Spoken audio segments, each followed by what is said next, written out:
Moin Moin, hallo und herzlich willkommen zu einem neuen Video hier auf meinem Kanal. Heute gibt es hier eine Runde Shakes and Fidget.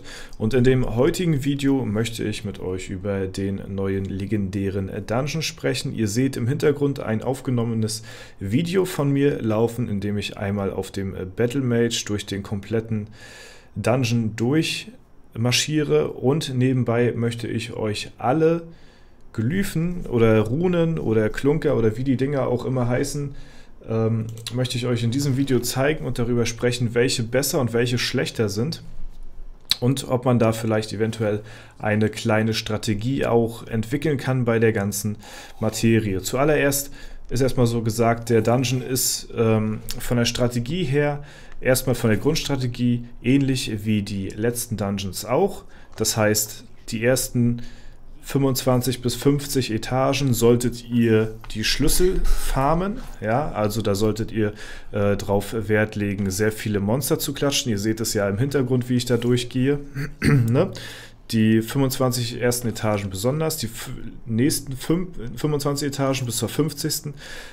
Sollte es auch noch so sein, dass man die Monster klatscht, ne? So wie man das halt kennt. Je nachdem, wie viel Schlüssel man halt schon bekommen hat, entweder viel oder wenig, kann man von 25 bis 50 auch weniger Monster klatschen. So, ne? Kommt drauf an, wie viele Schlüssel ihr schon habt. Und da fängt es auch schon an.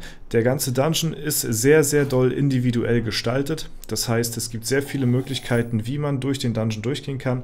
Und deswegen ist der RNG-Faktor besonders in diesem Dungeon halt relativ hoch. Was es nicht großartig möglich macht, eine Key-Strategie zu geben, wie man am besten durchgeht durch den Dungeon. Ich kann euch jetzt nur in diesem Video alle Runen zeigen, auflisten und darüber erzählen, wie man sie finden kann. Ne? Aber die meisten von euch, denke ich mal, sind dazu in der Lage, schon zu unterscheiden, welche Runen etwas besser sind und welche Runen etwas schlechter sind von den Buffs her und den Debuffs, die sie eingeben im Verhältnis. So, ne? Und da würde ich mal sagen, da fangen wir mal direkt an. Insgesamt sind es, glaube ich, 24 Stück, die wir zusammengetragen haben. Ne, ich glaube, im Stream, der Thorsten, ich weiß nicht, wer es gesagt hatte, ne, die haben ja gestern auch gestreamt, hier Thorsten und der Cotti, der Community Manager und alle, die haben darüber gesprochen. Ich glaube, 24 Runen waren es auch insgesamt, also wir haben, glaube ich, alle aufgelastet hier. Und da fangen wir mal an, wie man am besten durchgeht. Wie gesagt, Basic-Strategie, wie bei jedem Dungeon auch. Davor die ersten 50 Etagen Schlüssel farmen, dann mit den Schlüsseln so viele Türen wie möglich öffnen, ne? Drauf aufpassen, dass ihr immer genug Schlüssel habt für den Schlüsselmeister, dass ihr euch da One-Hit-Wonder oder One-Punch-Man kauft, so wie das Ding halt heißt, ne? Das sind so die Key-Elemente, die ihr beachten solltet. So, mit denen dann so viele wie möglich Schlüssel farmen. Die Opfertüren, die es hier gibt, sollte man am besten vermeiden. Da kommt meistens nichts Gutes bei raus. Ne? Das solltet ihr lieber lassen. Da fokussiert euch lieber auf den wesentlichen Teil. Ne?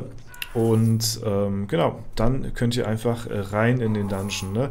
Beachtet nicht die Möglichkeit von der Bezahlmöglichkeit, dass man beim ersten Wiederbeleben 10, beim zweiten Wiederbeleben 15 und beim dritten Wiederbeleben 20 Pilze bezahlt. Das solltet ihr außer Acht lassen. Es sei denn, ihr habt eine gewisse Rune am Start, dass ihr halt, wenn ihr wiederbelebt werdet, einen Heal-Buff bekommt und dann vielleicht noch eine zweite Rune habt, wo die Heals um 20% verstärkt werden. Dann könnte man das mal machen, dass man für 10 Pilze sich wiederbelebt, für 15 Pilze vielleicht auch, aber für 20 dann schon nicht mehr. Dann lohnt sich das nachher dann auch schon nicht mehr. Ne?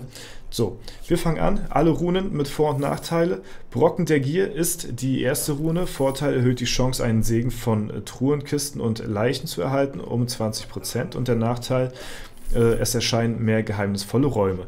So, ist eine Rune. Die ist ganz nice, die kann man, denke ich mal, nehmen. Vor allen Dingen der Nachteil ist nicht unbedingt ein Nachteil, weil geheimnisvolle Räume sind die mit den Fragezeichen, die sind nicht unbedingt bad. Wir gehen da mal ein bisschen im Schnelldurchlauf durch, weil das sind 24 Stück, das ist relativ viel so. So, dann haben wir Schatz des Helden. Vorteil: verringert den von Monstern verursachten Schaden um 20%. Nachteil: verringert die Chance, Gegenstände zu finden um 25%. Würde ich mitnehmen, vor allem zu Anfang lohnt sich das sehr. Da ihr viele Schlüssel farmen wollt, im späteren Spielverlauf taucht die Rune, glaube ich, gar nicht mehr so auf. ne, ist mehr so ein Ding für den Anfang, da man halt viele Schlüssel farmen muss und dann halt so wenig wie möglich Schaden erleidet von den Monstern. Nicht verkehrt, Gegenstände nicht so wichtig, wir geiern ja sowieso auf die Leggy-Items, so zum größten Teil. So, die nächste ist Diamant des Zeitreisenden. Vorteil: verlängert die Dauer von Segen um 1, Nachteil: erhöht die Chance, einen Fluch aus einem Fass zu erleiden um 50%. Das ist eine Rune, die würde ich eher nicht nehmen wollen. So, ne, ja, der Segen um 1 verlängert, ist zwar cool, aber Fässer sind relativ wichtig, da einen Nachteil für 50% zu erleiden, ist nicht so cool. Sollte man nicht nehmen, wenn man noch zwei andere hat, die ja Runen zur Auswahl hat, die etwas besser sind. Schicksalsklunker heißen die Dinger, ja, aber ich sage dazu einfach Runen so, ne? Es ist gewohnheitshalber besser so. So, dann haben wir den verfluchten Mondstein. Der Vorteil hier: erhöht die Chance, erfolgreich vor Kämpfen zu fliehen um 20%. Nachteil: verlängert die Dauer von Flüchten um 1. Ja, das ist eine Sache, die kann man nehmen, muss man aber nicht. Wenn man andere Runen hat, sollte man gucken, welche zur Auswahl steht. Aber ja, Flüche zu erhöhen ist nicht so nice. Aber 20% erfolgreich fliehen ist jetzt auch nicht so verkehrt, muss ich sagen. So. Saphir des Pechvogels. Vorteil: es erscheinen weniger verfluchte Türen. Nachteil: erhöht die Chance, durch Kämpfe Flüche zu erhalten um 10%. Ja, das ist jetzt so eine Sache, die ist jetzt, ja, weiß ich nicht, ist eine Rune, auf die würde ich nicht so viel geben. Ja, der Nachteil ist natürlich ein Nachteil und der Vorteil ist nicht unbedingt ein krasser Vorteil so. Also ich denke mal, da kann man ein bisschen was Besseres rausziehen, ne? Ist eine Sache, von der Entscheidung würde ich aber so nicht nehmen wollen. So, Anhänger des Schlüsselmeisters ist die nächste. Vorteil: 20% Chance, nach dem erfolgreichen Fliehen einen Schlüssel zu erhalten. Nachteil: eine Tür ist immer verschlossen. Das ist eine Rune, die ich in die Kategorie ganz, ganz schlecht einstufen würde. Denn eine Tür ist immer verschlossen, ist nicht so nice auf jeden Fall. Wenn diese Rune zum Schluss kommt, bei den letzten 15 Etagen, dann kann man die nehmen. Vielleicht auch bei den letzten 50, ja. Weil ihr dann ja durch die Türen wollt und dafür Schlüssel nutzen müsst. So, dann kann man das machen, aber zum Anfang nicht empfehlenswert, eher im Mid- oder Late-Game-Bereich des Dungeons. Ja, ansonsten der Vorteil ist natürlich ganz nice, aber eine Tür ist immer verschlossen. Muss man gucken, in welchem Spielabschnitt man ist.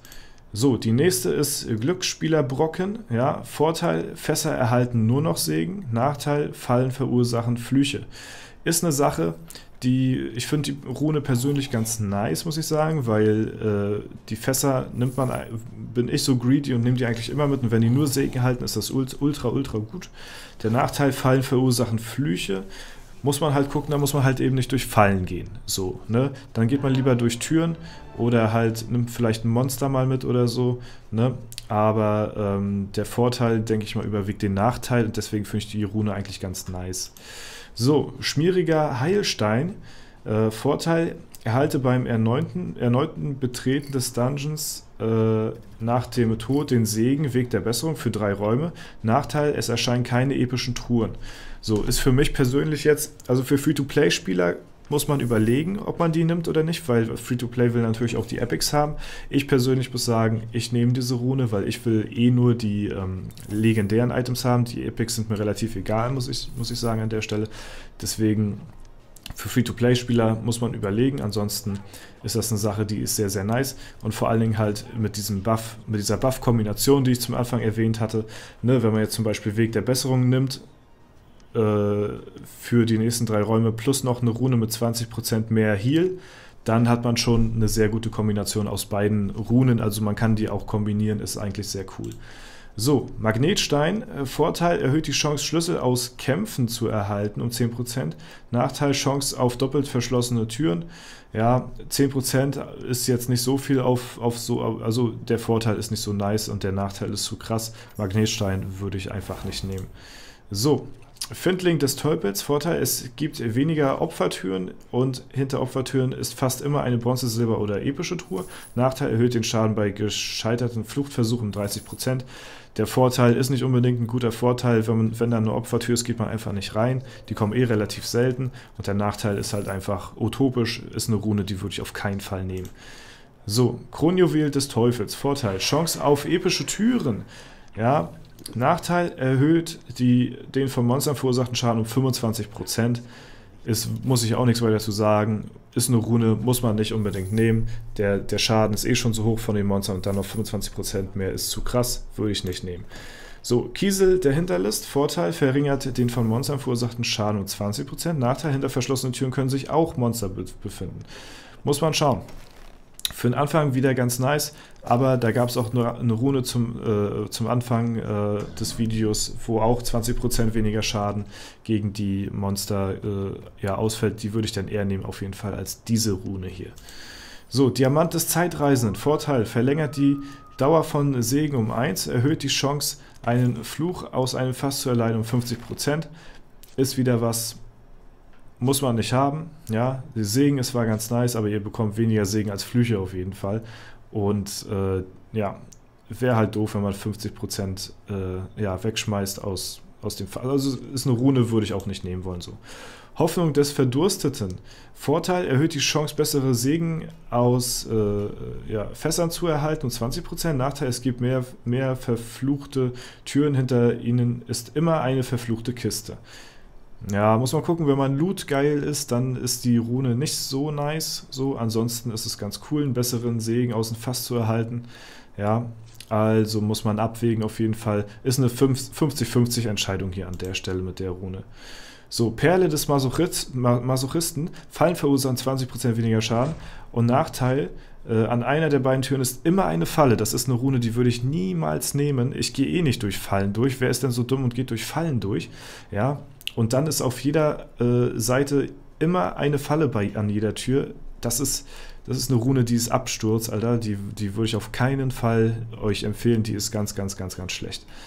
So, rostiger Heilstein. Vorteil, Heilung geben 20% mehr Leben. Hier haben wir die Kombinationsrune. Die könnte in der Kombination halt ganz nice sein. Nachteil, erleide beim erneuten Betreten des Dungeons nach dem Tod des Fluch Vergiftung für 5 Räume. So, hier haben wir den kleinen Nachteil auch am Start. Ne? Das heißt, wenn ihr wiederbelebt werdet oder neu startet, dann habt ihr zwar einen Buff, aber auch einen Debuff gleichzeitig. Ja, aber ich denke mal, wenn man beide Buffs hat, also den plus Weg der Heilung oder was das war für 3 Räume, kriegt ihr ja trotzdem 3 mal 20% mehr durch die Rune. Also ist auf jeden Fall besser. So, schmieriger Heilstein. Erhalte beim erneuten Betreten des Dungeons nach dem Tod des Segen Weg der Besserung für 3 Räume. Nachteil, es erscheinen keine epischen Truhen. Muss ich auch nichts weiter zu sagen. Ich denke mal, das ist ein ganz guter Vorteil dafür, wenn man nicht unbedingt Epics haben will. Und ja. So, nächste Rune. Blutstropfen der Opfergabe. Vorteil, verringert den Schaden von Opfertüren um 20%. Nachteil, es gibt mehr Opfertüren und hinter Opfertüren ist fast immer eine Opferrune. Die Rune Opfertruhe, die Rune widerspricht sich schon selbst, weil man will nicht durch Opfertüren durchgehen. Deswegen würde ich diese Rune einfach nicht nehmen wollen. So, Smaragd des Forschers. Vorteil, es erscheinen weniger geheimnisvolle Räume. Nachteil ist, er erhöht die Chance, stärkere Flüche zu erhalten um 25%. So, der Nachteil ist ultra heftig. Der Vorteil ist nicht unbedingt ein Vorteil, sondern auch ein Nachteil, weil geheimnisvolle Räume sind nice, die will man haben, das sind Fragezeichenräume. Dafür kann alles hinterstecken. Die finde ich persönlich sehr, sehr cool und würde ich auch nicht nehmen wollen, diese Rune hier. So, Spionageklunker. Vorteil, Chance auf unverschlossene Türen. Nachteil, verringert die Chance, Schlüssel aus Kämpfen zu erhalten um 15%. Ich finde die Rune persönlich sehr, sehr nice. Die hat man auch hier im Video gesehen, beim ersten Run. Und würde ich auf jeden Fall nehmen, wenn man genug Schlüssel hat und keine Probleme mit Schlüssel hat. Die unverschlossenen Türen sind sehr, sehr cool. Eine der besseren Runen auf jeden Fall. So, Seele des Hasen. Vorteil, erhöht die Chance, erfolgreich vor Kämpfen zu fliehen um 20%. Nachteil, es erscheinen stärkere Monster. So, würde ich auch nicht nehmen wollen. Die Monster sind schon stark genug und 20% ist jetzt nicht so viel auf die Fluchtchance. Und da werdet ihr mehr Pech haben und mehr aufs Maul bekommen, denke ich mal, als alles andere. Würde ich nicht unbedingt nehmen, die Rune. So, verfluchte Perle. Vorteil, verringert den Schaden bei gescheiterten Fluchtversuch um 20%. Nachteil, 20% Chance nach dem erfolgreichen Fliehen verflucht zu werden. Ist eine 50-50 Rune. Wenn man nichts Besseres hat, kann man die nehmen. Aber ich würde sie jetzt auch nicht als erste Wahl nehmen wollen. Also würde ich eher hinten anstellen, die Rune. So, dann haben wir den Nierenstein der Zielstrebigkeit. Vorteil 10%, Chance durch Kämpfe einen Segen zu erhalten. Nachteil, verfluchte Truhen können auch hinter verschlossenen Türen auftauchen. Ja, ist eine Sache, ist eine etwas bessere Rune meiner Meinung nach, weil Segen ist cool, 10% ist zwar nicht viel, aber ja, bei den Truhen, da kann man halt vorbeigehen, die verfluchten Truhen muss man ja nicht aufheben, so, ne? Deswegen ist es, denke ich mal, eine ganz okay Rune, so. So, und dann haben wir Alter Opferstein. Vorteil, verringert den Schaden von Opfertruhen um 20%. Nachteil, Opfertruhen können auch hinter verschlossenen Türen auftauchen. Ja, also von diesen ganzen Opferzeugs, da halte ich tatsächlich selbst nicht so viel von. Die hebe ich nicht auf, die nehme ich nicht an. Und so die Türen und die Truhen, da gehe ich nicht drauf. Da habe ich bisher immer nur schlechte Erfahrungen gemacht. Müsst ihr aber selbst gucken, wie ihr das macht. Aber für mich ist diese Rune auf jeden Fall nicht weiter interessant. Ja, gut. Ansonsten haben wir soweit erstmal alle Runen durchgesprochen. Ich denke mal, ich habe alle aufgelistet. Falls ich noch eine vergessen haben sollte, könnt ihr das gerne in die Kommentare schreiben. Ja, das ist auf jeden Fall erstmal so mein erster Eindruck von dem neuen Dungeon. Ne? Er ist relativ pilzintensiv, so, also ich sag mal so im Schnitt ist es so wie die letzten Dungeons so bisher auch. Ne? Und die waren ja auch relativ teuer gewesen nachher zum Schluss. Ich sag mal so 300 Pilze im Schnitt müsst ihr für einen Dungeon Run so in etwa zahlen. Und ja, da müsst ihr halt selbst gucken, ob euch das wert ist oder nicht. Alles klar, das war es soweit mit dem Video. Ich hoffe, es hat euch gefallen. Wenn es der Fall sein sollte, lasst gerne eine Bewertung und Kommentar dazu da. Ansonsten wünsche ich euch noch einen super schönen Tag. Vielen Dank fürs Zuschauen, haut rein und bis zum nächsten Mal.